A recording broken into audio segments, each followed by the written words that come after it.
study before, and there's another part of the study, and I looked online to try to find it, and I found people mentioning it, but there's another part where they took MIT students and gave them a battery, 2 wires, and a light bulb, and said light up the light bulb, and they had the same problem where they couldn't do it. And these were engineering students who just couldn't light up the light bulb, and it was part of the same project. But I don't know where I saw it from, and I thought it was part of that movie. I don't know, but I'd appreciate it if you track that down so you can find it. Yeah. But what'd y'all think of that? Was it surprising to see that people would not be able to explain something that they should have been explaining? Yeah. The craziest thing for me was her drawing of the Earth and how it made like 2 little loopy-loops. I was like, really? You know, that's an interesting thing there because, as an aside, in the old days, you remember hearing like the old days and the days of the ancient Greeks, they used to think that the Earth was at the center of the universe. I mean, you always say like they were so stupid, those guys, but they weren't really stupid. They're just going by observation, and so it seemed like, you know, the Earth was at the center. Everything revolved around the Earth, and Ptolemy had the Earth here, and everything was kind of revolving and so on and so forth. And the way that they described the orbits of the planets was the planets would go like this, and then they go into what they call retrograde. Because that's the way they saw it in the sky. That's the way they saw it in the sky, and that's just the way that Heather was describing it. I thought it was really amazing because the ancients, using their powers of observations, that's what they observed, and that's how they figured the other planets would go in retrograde. And here we have a 9th grade student who's kind of doing something similarly, which is not bad. I mean, it shows that powers of observation, naive observations will get you so far, but going further, sometimes... She said that she saw something in the book. She did? Yeah, and it showed that at some point in the video, it showed something similar to what she saw, but it wasn't about seasons. Yep. Excellent. So what else? What else did you think as you were watching this? Yeah. I was surprised how strongly she stuck to her private theories. Even when greeted with the correct instruction, she tried to modify the instruction with her own theories and then form something totally different. So it makes me wonder exactly how many of our students have these private theories, and when is it too late to just help them? Good point. Yeah. To add on to that, it made me think about my kids, and if they get the wrong answer for something, I have to go back and think, did they make up something that's kind of set in stone in their head, and how do I undo that and redo that? Excellent. You and then 2. 1 and 2, go. It is scary to think that there are students that have such gaps in their understanding and have filled them in with this ridiculous information. And I am thinking of a specific incident. The school that I was at is located directly on the Connecticut River, and students would point outside and say, "Oh, well, the ocean," and we're like, "No, that's the river, not an ocean." Well, where does it go? Well, to them, that was the ocean, so they had no idea that right outside our own, we're called the Connecticut River Academy. I'm not sure if you're aware that we're on the river, not Connecticut Ocean Academy. So they just completely missed those subjects. These are freshmen. These are excellent example. I mean, it's everywhere, isn't it? You know, almost you turn around and all of a sudden you hear this. You can't believe that someone actually said that or believes it. But I think it's important to remember it's not just science and math, because they make the same mistakes in English and social studies, and it's across the curriculum. What kind of mistakes do they make in English? Stupid question, right? You were next, and then... What I was finding, thinking about just students in general, what a lot of people are talking about through the discussions online, but I was thinking about, like, what about adults? How many adults are walking around with these crazy ideas that are put in really important positions that don't necessarily have, like, a basic understanding of how are the seasons formed? How do you do some of these basic, like, science pieces, and yet they're making very important decisions that affect all of our lives and have all these insane misunderstandings? Good. You have a comment? I took a reading class with Dr. Weiss, and one of the problems we discovered was a lot of teachers were revolving their curriculums around just one textbook, and oftentimes they wouldn't even read that textbook. So these textbooks could be filled with wrong information, and the teachers wouldn't even know. They wouldn't know why their students were getting the answers wrong on the tests. But when they went back and they reviewed those textbooks, they realized that the students were learning something totally different, and they didn't even know. Excellent. A good example. Go ahead. Just coming from one of the comments on the forum, which I thought was kind of nice. Somebody commented on, how do you fix that in the classroom? And I just think it's such a hard thing to even think about. Like, you got to figure out if they even have these theories, and what are these theories based on? It could, is it going to cover every piece of material you cover in the classroom? How do you test their prior knowledge and understanding of, for example, the phases of the moon or the seasons? You know what I mean? Like, how do you fix it if you don't even know what's broken, so to speak? Good point. There was something that happened a couple. You can look this up on YouTube if you want to. But there was a congressional hearing. You may know this. So if you do, then correct me if I'm wrong. So it was a congressional hearing, and they were talking about the island of Guam, which actually I was stationed there for a little bit. Guam is basically, it's a rock in the Pacific. It's got like 25,000 American troops. It's got Guamanians, and it's like a big landing strip and so on. And they were talking about putting more troops on Guam. So they're going to put them over here, and build them. And the congressman said, but won't the island tip over? He had said that. He said, yeah, but I'm worried about the island tipping over. And Serious? I'm serious, yeah, I'm serious. So, I mean, it was a naive understanding. I mean, you can tell that he was probably he wasn't really thinking at the time and so on and so forth. But again, that kind of, those things, as you were saying, when people get in positions of power or whatever it is, they start, those misconceptions, that kind of fantasia can really be devastating. It's not even a position of power. Every citizen can vote, and they're voting on laws that if they don't understand, we vote on environmental laws all the time, but if they don't understand what the law is actually going to do, because they don't understand the science behind it, or even in history with social studies, they don't understand that this didn't work 30 years ago, it's not going to work today. They don't have any recollection of it, so they just vote the way they feel instead of what they understand. Good point. Now, thinking, do you have something? Did you want to say? I was talking to my mom and my brother about the seasons. I asked them. And my brother, he's 5 years younger than me. My mom's not much older than I am. She's less than 20 years older. And she gave the same answer as the Harvard students. And my brother said, as long as I have a beater in the summer and a sweater in the winter, it really doesn't matter. Well, look at your mother. She saved all that money. She didn't have to go to Harvard. She had the same answer. but that's good. And also, yeah, there's always the question of, why do you really need to know this? And, you can go around about that, but that's not even the question. The question is just if you're asked to explain, if you say, I don't know, I can look it up or something like that, perhaps maybe that would be probably the best answer. So how does this relate then to Schulman's article? We read that a couple of weeks ago, taking learning seriously. So looking at those different pathologies, tell me about what we can do with technology to kind of overcome them. So because this is an EdTech program, I like to focus in on ways to use EdTech to combat those.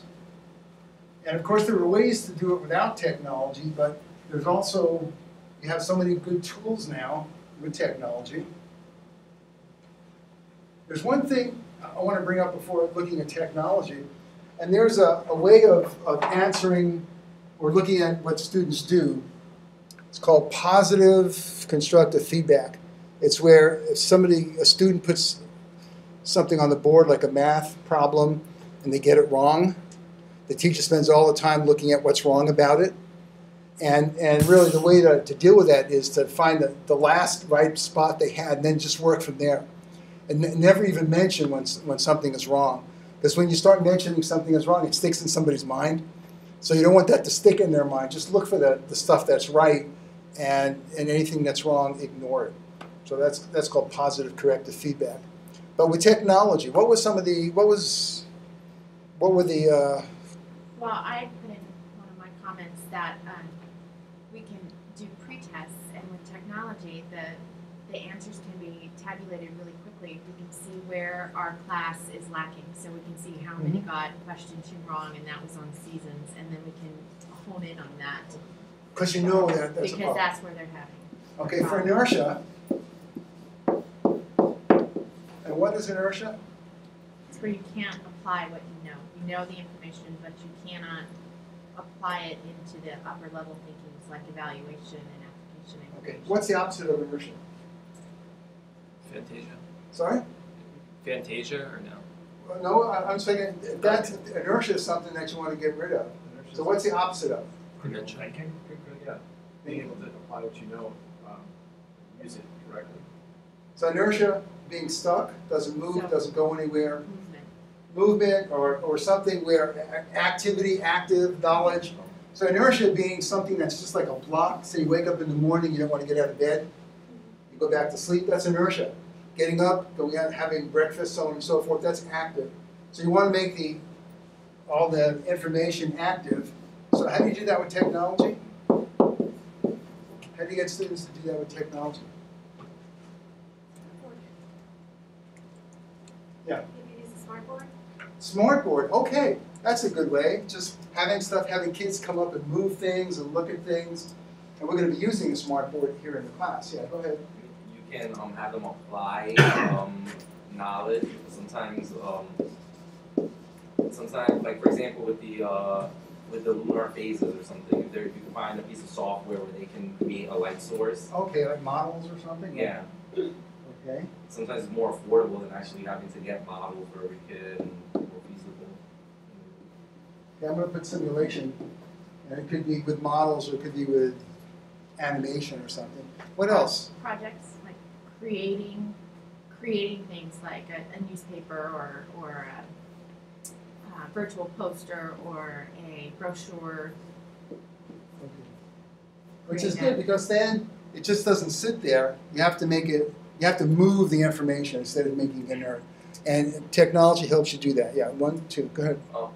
With the internet, especially, it gives them a way to make their work public, and maybe by making it public, they would have more incentive to really, like get into it, and they don't want to be wrong because there's going to be other people watching. Okay, so if it's public, they publish a blog or something or a website, and all of a sudden people in Japan can read it and send them feedback, and so that might be one way to keep the information from being inert, not going anywhere. So you want to make sure it goes somewhere. So those are ways of using technology. How about for amnesia? That was the other one, right? How do we use technology to combat amnesia? Yeah. Just storage of stuff. Like if you have it on technology, you can easily save stuff. Kids lose papers and stuff, so just having it readily available and you can just one click away from downloading something. Now, what goes along with storage? What is the natural thing for storage? It has to be something else besides storage. Yeah. Organization. Okay, but storage and organization. But there's something else. Once you have it stored and organized, what do you have to be able to You have do? to retrieve it. Retrieve it. Yeah, you got to be able. So when you store things with technology, you have to store it in a way that people can retrieve that information. Have you ever put stuff on your computer and spent like days trying to find it? What did I call it? Is that only me? Am I the only one that have ever done that? You can't find it. So part of technology is teaching students how to store information, not only to do it, but how to do it so they can retrieve it. Because if you have all the information in the world and you can't retrieve it, you've wasted your time. What else? What else for amnesia? Yeah. Go ahead. I One, was two. thinking with amnesia, learning how to, teaching the kids how to think about and retrieve information, not so much the storage, but so that they know that, for example, there's a wealth of knowledge on like the internet. So long as they may not know the answer, they may not know the little like minute details, but they know how to get it. They know where to go to get it. Okay, so if it's not on your fingertips, you know, within 5 minutes, Yeah. you'll find a way to do it. I mean, nothing will stop you because you're able to find out what you don't know, what you don't remember. What do you have? I think making connections is a good way to help with amnesia because if you're constantly recalling old information, then you are bringing it back to the present. You can use it now. Okay, so by having connections, you kind of combat amnesia. Good. You're next. Also just videos or the screen recording or any of that you can access once they learn how to access that. Videos how-to that they created themselves that they can go back and look at. Doesn't go that far. Podcasts. Okay, good. Yeah. You can also use software that's like flashcards or like inspiration, make mind maps, so they can learn material that they do need to be able to recall themselves without going to a device to recall. So those are all technology solutions that you have at your fingertips, and it's good to kind of use those because they're your tools. You know, as teachers, as technology trainers, these are the tools that you have, and you can specifically say, "I'm doing this to prevent amnesia. I'm doing this so that people will use these things." One reason I record all this stuff is because of amnesia, just so that people. I don't believe that you think that everybody's here in present time all the time. You just don't understand something, you need to go back. I have to go over things like 3 or 4 times before I get them. So I know you guys are probably faster than me. Yeah, you had a question? Just as a side note, when she said flashcards, it kind of just rang the bell. What I've seen some of the teachers in our language department do, they have their students make virtual flashcards that they can store. They actually create the flashcards either on the computer and they store them as a file and then upload them to their iPad or their iPod. Oh, really? And they can actually access these anytime. They can take out whatever electronic device they have and flip through the flashcards so they can quickly remember something if you're trying to remember a term or usage or whatever it might be. And I was not a language teacher, but I thought it was pretty awesome idea the way to use technology that came up that concept kind of amnesia. Okay, I would also say online quizzes because if you allow a student to build their own quiz to remember certain information, I think they're much more likely to do that. That definitely helped me all throughout college when I put information on there. And I actually had an option on one of the quizzes where I had fill in the blanks and to shuffle the answers around a little bit so I wouldn't remember the same answer in the same format at the same time, because that's often a problem you'll run into when you're memorizing something. You'll just keep doing the same format. You'll remember the format, but you won't exactly remember the information. Good. And those are all good suggestions and solutions. And so you need to actively be looking at combating inertia and amnesia. And what's the last one? The other one that was the, what was the last pathology? Fantasia. Fantasia. And what was Fantasia? What was that, the definition of that again? Misunderstandings. More than that. Creating your own understanding, creating a false understanding. Okay, but a false understanding, but Thinking it's right. you think it's real. I mean, you are absolutely, solidly sure that it's real, that the sun rises in the east, and you're right about whatever it is. So Fantasia is like what Heather had, right? She was positive that she was correct. So Fantasia is believing something to be true, but it absolutely is not true. So can anybody give me an example of like their own Fantasia? I mean, if it's not embarrassing? Yeah, okay, you're not going to embarrass yourself, right? When I was in elementary school, I carried the information that A, Christopher Columbus discovered America, and B, that he celebrated the first Thanksgiving. So when I finally entered 7th grade, yes, I carried it all the way from elementary school to 7th grade, I was mind blown to discover that the Vikings had actually discovered America and that the first Thanksgiving happened over 100 years after Christopher Columbus died. And then I went back and I was looking through some of my old books and I found one from elementary school that both credited Christopher Columbus with discovering America, and it showed a picture of him sitting at a table with Indians eating turkey. So you interpreted that as being Thanksgiving. Exactly, so I carried that with me for all those years and I never knew. I I held on to this one until college. It's my undergrad. I used to think that your blood could be blue. So, it's never actually blue. It's just the iridescence of your veins that makes the veins look blue. But throughout my entire time, I thought that it was blue until I got to college, and then somebody told me, well, no, it just goes from bright red if it's oxygenated to deep red if it's not. So I kind of went through the whole time thinking that. Norman, did you have one thing? Me, I came up with, I used to think that avocados used to give you high cholesterol. So my grandfather had high cholesterol, so he's like, no, I can't eat that. But then come to find out that it helps you. It helps lower cholesterol if you eat avocados. I like it. I was just going to add to that, a lot of anatomy books, when they show veins and arteries, they show the veins in red and the arteries in blue. Which I'm sure is probably where I got it from. Excellent. Yeah, you had one? I used to think that rabbits didn't hop all the time until I got a rabbit and I was a sophomore in college. It was very weird to see my rabbit hop all the time. I thought that they could walk it somewhere. But you hadn't had the experience of kind of seeing them and you just assumed that kind of thing. I always saw them sitting outside in the yard, and then when you get close to them, they go. So I never saw them just moving leisurely. Okay. It's kind of silly, but I remember when I was young, this is like when I was a little kid and my dad would be driving around, right? And even as I got, when I got older, I realized, but when he would drive, I would see the little light, the little left turn light turn on, and then we would take a left. Then I would see the right, and then we would take a right. So I had assumed that the car somehow knew where we were going.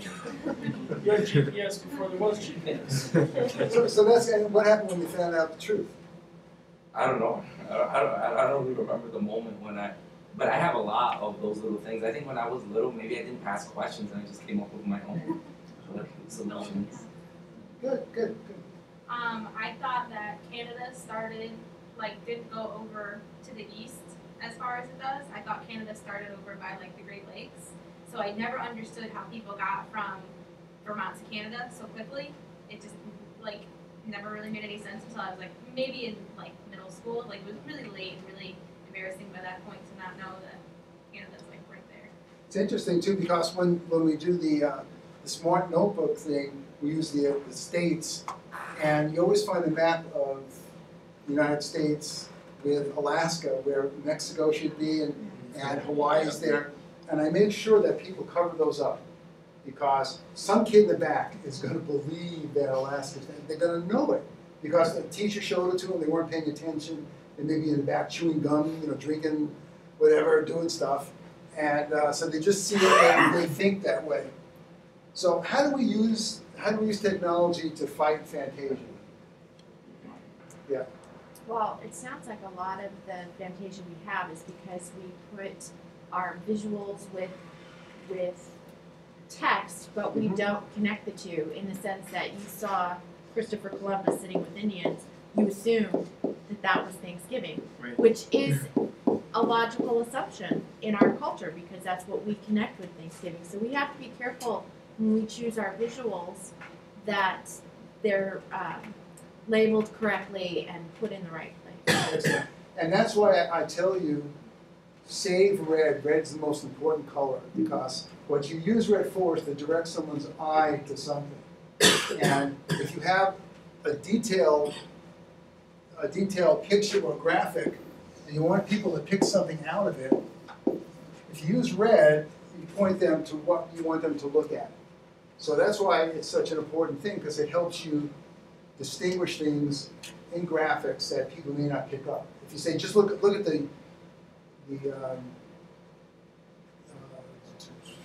different functions of the heart, veins, arteries, and look at them and say, people could look at it and really just think that the blood is blue. But if you highlight the arteries and the veins, saying they're red, but it looks blue because of this, I mean, that would be the way to do it. Yeah, go ahead. I did an exercise with my seniors.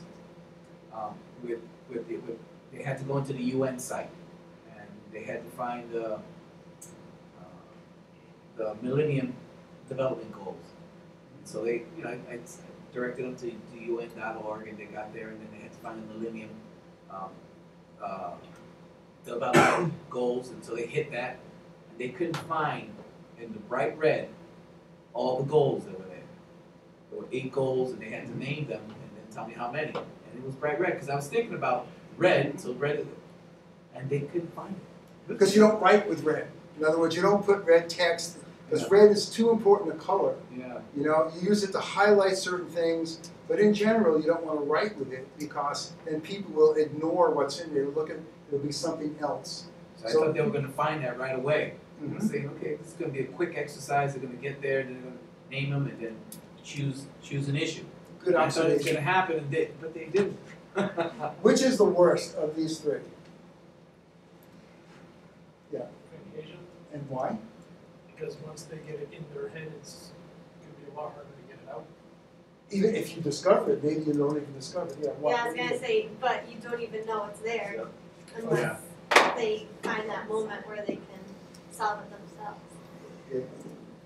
What else? Yeah. Out of all of them, that Fantasia, I would agree, because with all the other ones, I can think of all different ways of trying to combat it and figure out, like, how do I get around this Fantasia? It's, all I could think of was that video that we saw, and I was at a loss to try to figure out, well, how do I stop it? Because you can't identify it easily, and once you do, it's so concrete. It's like breaking a bad Teacher was at a loss too. Yeah. And I think it's especially worse as we become adults because we are even more destined that we're more determined that every knowledge that we possess is correct. So Yeah. I think it's even harder. I had an argument with somebody once about they were wrong and they would not take my opinion It's at ego, all. isn't it? It was a little scary. 36-year-old man would not back down. So I'm just curious how many other people went, wait, it doesn't work that way when watching that video. What do you mean? Because I actually had the same thing in my head that the kid. Oh, that the that, kids. yeah. And you were as surprised as they were to kind of find out. So he's asking how many people felt that way. Because I had posted I had it, no and a idea couple this other season. people I noticed had put, yeah. I have no idea how the seasons work for sure. I did I didn't remember know from either. school. I mean, that's one. I may remember 3 things. That's one of them that I remember. But I could have sworn that I remembered learning I that could lesson. see that, yeah. Now, let me ask you this. You've heard of the idea of constructivism. You've heard of that philosophy of constructivism, which is the educational propaganda we use here in the United States in our schools of education, which means that a constructivist philosophy means that we believe that the learner helps construct his or her own meaning. So that I can't teach Norma something without her kind of bringing something to it, so that you're going to form your own information based on what you've learned before. That's called constructivism. The learner constructs meaning. So if you start building new knowledge upon a foundation of Fantasia, now what does that mean? It's going to end up, well, the diagram that Heather drew. Yeah, you end up with building knowledge, incomplete or false knowledge, upon other incomplete and false knowledge. And where's it stop? You know, as an adult, people don't like to look stupid. Adults, that's number one. I would say that's probably the number one rule for adults. They don't like to look stupid. And they'll go down the road all the way to make sure, as you were saying, stubbornly not. I'm not going to defend 60-year-old folks, but you know, you get to be a certain age, and you just because you're that certain age, you think whatever you think is correct. So that's. I guess in education, if we can't stop all the Fantasia, then what would the job of a teacher be? Yeah. You gotta find it before you can try to even solve Okay. it. And how about before finding it? What about stopping inertia? If you stop inertia, won't you effectively stop amnesia and Fantasia? Not necessarily, because you could have something that's active information. Well, I mean, that's you could false. have a better chance of doing so. Could be. I mean, that might fit in there, but you know, you still have to make things move. But in terms of determining what's incorrect, you know, inertia is just movement or non-movement. doesn't determine like the correct or the truth value of it. So, but it certainly would be in there, yeah. What about background knowledge, making sure that's all set before you Okay. move on to the lesson? Okay, what else? What would teachers, if Fantasia is such a big problem, what would the number one job of a teacher be then? Teaching a student to question, like to think critically and ask questions and question their prior knowledge. Okay. Well, let me, I used to observe student teachers in Singapore, and actually I observed, I don't know, maybe 100 teachers, because that was one of my jobs. I'd have to go out to the schools. And it was interesting because I was at this one school, and I was watching this teacher, and she said, they're doing map reading, and she said, north is whatever way you face. I'm thinking, what? Did I hear that right? Because she lived in Singapore, which is a big city, and they really don't do like go to the north side of the building, south side of the building. Sometimes you don't see the sun rise because it's got all the buildings around. Then afterwards I say, well, what direction am I facing? She said, north. I said, what direction am I facing now? And she realized that she had made the mistake and she was devastated because she realized she had taught something incorrectly. And so she had to go back and actually reteach that. She went and taught the whole school how to find directions and so on and so forth. And at the same school, I observed a girl or student, and she was teaching about the sun and the planets revolving around the sun. You know how they have a basketball or soccer ball, and they have like grapefruit or something like that. And they rotate on their axis, then they revolve. The Earth revolves around the sun. So she said, here's the sun, it's fixed in space. We've got the Earth kind of moving around it and stuff, and she was showing stuff. And then we sat down, and I said, is the sun really fixed in space? She said, yeah, it is. Sure. Well, it's kind of, everything's in motion, right? Everything's moving. So what she did was, she tried to make it even easier for them to understand, but she told them something incorrect, because everything's in motion. Sun's in motion, it's not in the same place. We know that. So instead of saying, here it is fixed in space, don't say anything. See, sometimes we try and make it easier for people to understand, and we say something, and people will misunderstand and form Fantasia from that. So if someone was sitting in the back thinking that the sun is fixed in space, and they go along for a couple of years, they may make decisions on that, or they may tell other folks. So the primary job of a teacher with respect to Fantasia, inertia, amnesia, is to prevent it from happening. So what we want to do is prevent those things so that you don't want to spell the word incorrectly. Some kid's going to write that copy and then Jones told me to do it this way. Yeah. I actually encountered a woman, same thing about directions. And she learned it as a phrase. Actually going in the direction of the southeast west. And she thought it was just a common phrase, such as like in the military, like 1 click away, 2 clicks away. She thought it was just a phrase that wherever you were pointing, north or south. Did you correct her or? Yeah, I was amazed. I was like, well, it's not a phrase at all. It's direction. And she was embarrassed and upset. Excellent. So how can you use technology to combat Fantasia? Some other ways.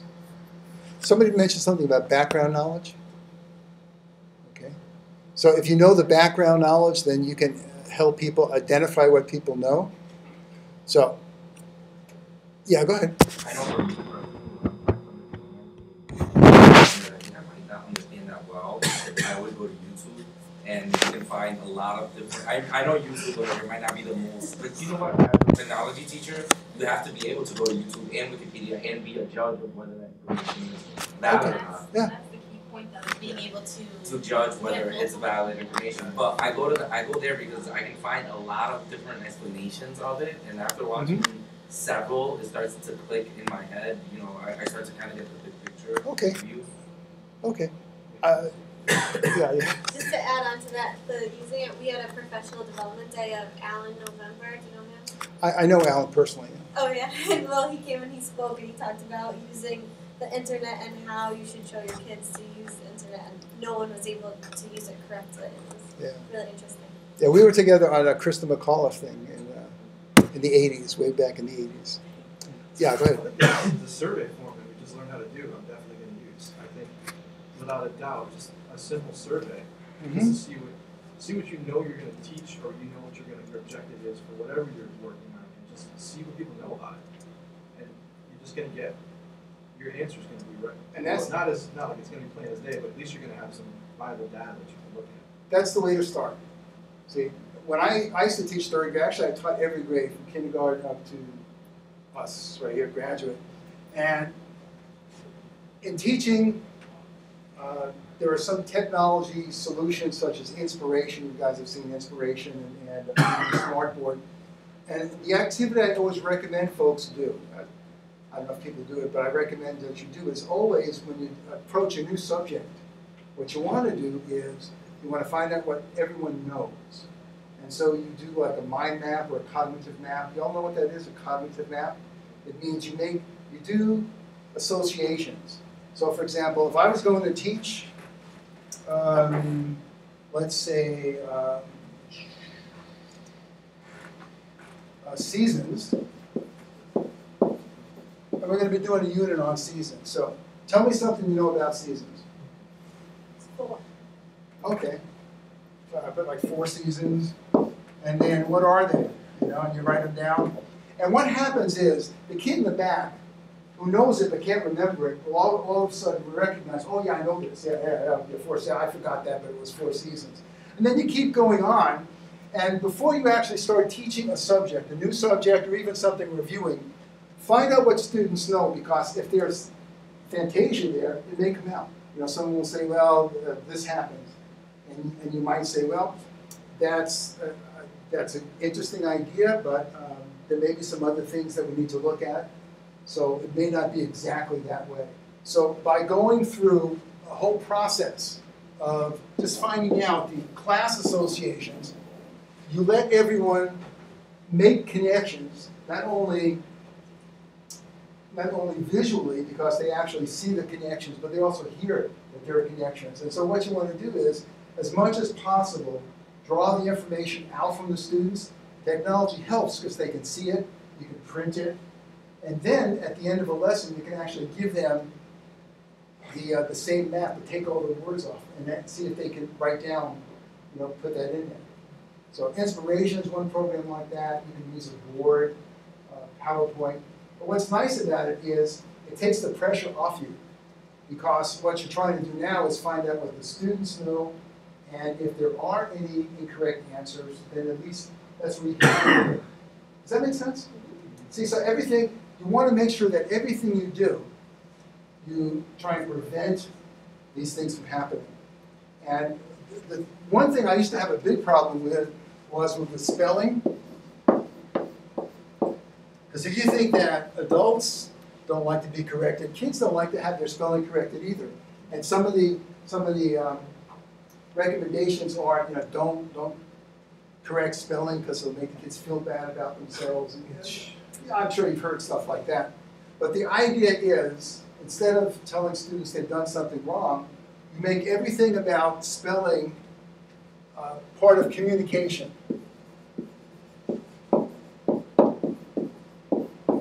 I can't believe it's coming out like that. So that means that we're not here to teach you to spell, we're here for communication, to get our ideas across. And if you spell incorrectly, people may misunderstand your ideas. And so you can take stuff and put it up on the board. And I've done this, we did this in Alaska a lot. We'd put something up there, we'd have somebody write something, and then we'd have other people read it. And they read it and they say, well, what is that word? I don't even understand that. And then people would realize that we're not trying to make you spell because we're bigger than you, because, you know, we're whatever, but it's because you want to get your ideas across. So if you couch it as part of communication, it isn't like there's something wrong with you because you can't spell. It's just we all make mistakes and we want to improve our communication. Question or comment? I need 3 questions or comments about any of these. Yeah, go ahead. I'm dyslexic, so spelling's always been a huge issue for me. And that's something I have to watch all the time. And I don't mind if the students correct me, because I'm constantly like up on the board saying, how many V's are there in of? So they'll like, Free. yeah. So I'm constantly having them correct my spelling and stuff. But it is really important because I have to have everything read over. My wife's an English teacher, so it works out really well. So I have to have everything read over because I will misspell everything. So I'll catch myself when I write a lecture or something, and I'll see just common misspellings, like not having a plural somewhere. And it really does throw the kids for a loop when they read something. They'll just write it down. They're just taught to just write what's up on the board. And then they'll look at it later and it won't make any sense. Good. I mean, thanks for sharing that. Yeah. That made me think of something. A student with a disability in your classroom is certainly gonna, I can think of some very specifically, will sit there and copy down. They're very good with copying down every single thing that you write, but if it's not correct, they're gonna have wrong information, and they're dealing with already, a learning disability. Good point, yeah. I can do you one better having been the student. Not only are they trying to copy down everything you say, but they're missing things in the middle, and later on they go back and actually thinking about it. She was saying that Fantasia can come from that too, because you go back and you're reading it and you're trying to, you don't remember what they said, and you fill in the blanks. Excellent. I mean, excellent example, not excellent.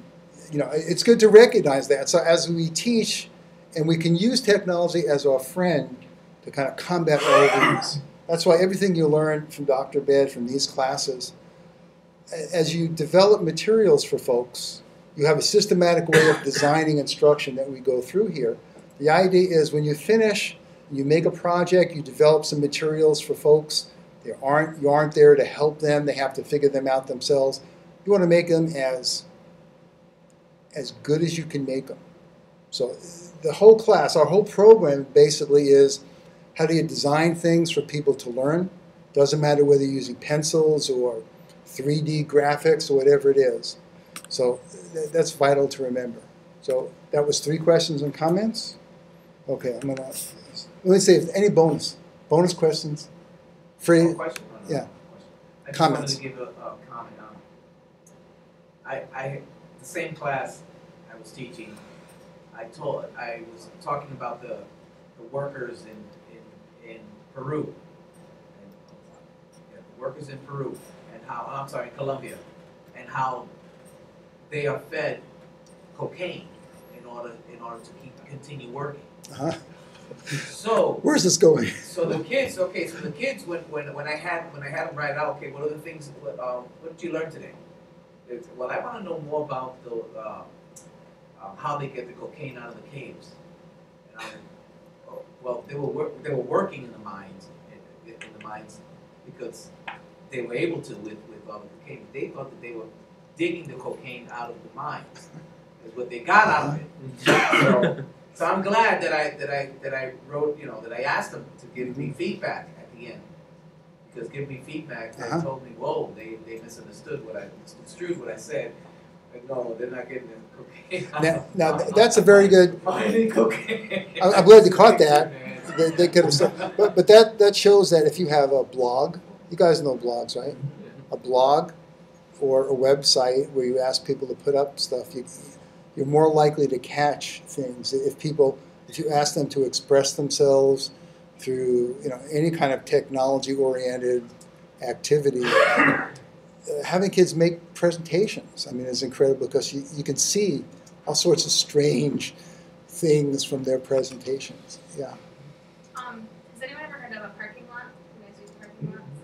There's do you guys all know what a parking lot is? No, what is a parking lot? Basically what it is, we've used them in meetings where you just put up a blank piece of paper, and as you have questions, you write it down on a Post-it note and you put it up on the wall for someone the speaker to address later on. And you can use it in classrooms, but there's a website, and I of course don't remember the name of it, but it's a digital parking lot. And you can be anonymous or you cannot be anonymous. So you could write your name in, but what happens is the teacher might have it on the back side, on the background, and as the teacher's going, you can pop up this parking lot, and any students that have questions along the way that maybe are too afraid to answer or to ask a question, the questions are right there for the teacher to address at that moment in real time, and they're popping up like that. And Have you done that? my boyfriend does it. We've done that in our PD. You have, yeah, the regular practice. I don't remember the website. I might be able to find it for you because he does these tech tips of the week, so he shows videos on how to do it. So I might be able to find it for you. I don't remember the name, but I should be able to get it during the break. Excellent. So you're saying the students with Every their student. laptops, they're going right to the website and it's popping up. Absolutely. Right, instantaneously. And then you can move them, then you can orient them. So they don't just show up one right onto the other like in an Excel format. It's just one blank page, and let's say they'll pop up. You can just move them as you've answered them, or you can delete them as you've Good. answered them. So Excellent. I'll have it. Excellent. Good. You guys should try that. Just- Make lots of mistakes on that. You know. Don't get arrested. Yeah. I have a question about Google Docs actually. Okay. A Google Docs question. Go ahead. Can more than 2 users participate at a time on Google Docs? Yeah, you can have on Google Docs, if you have a shared document, we have, I have some friends in Denmark and Japan and Brazil, and we collaborate using Google Docs because like I might start a doc, but they would have the same kind of privileges, and so you'd see in different colors. Each person would be like a different color, and so Google Docs is good for that kind of collaboration. Same thing if you have a wiki. You're all familiar with wikis? I mean, we use them here. Wiki, people can collaborate on those at the same time. So, good.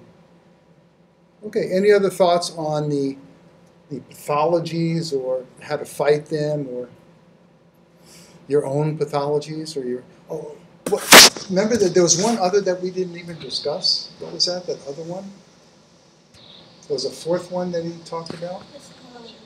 Was it? Nostalgia, okay. Have you ever seen Nostalgia in the teacher's lounge or in the teacher's meeting? You know what I'm talking about? Parent meetings. A teacher's lounge or in a staff meeting would be like this. The principal would say, well, we're going to try this new program, we've got this, and so on and so forth. Then the guy in the back, raise your hand in the back, raise your hand, in the back would say, we tried that 20 years ago. It didn't work. And so the nostalgia for the past trumps, you know what trump is? Trump cards, so that it takes precedent. Once someone says that, all the air goes out because you can't do anything. Once someone says, well, we tried it and it didn't work, then it's an uphill battle to try and convince folks. Well, it's something new, and it's, we saw this new. So that's really how nostalgia stifles innovation because people, we did it before, it doesn't work. Same old policies in the past. You've heard that. Probably hear a lot of that this month and next month. Or just the opposite. We can't do something new because this is tried and true and it works. And okay. It's working, and we know it's working, but our test scores are the same. Excellent. So that's just it's the same thing, just different words kind of turning it around. Okay, let's take a break until 5:50, and we'll come back. So I will stop the recording and take a break. Go get a drink.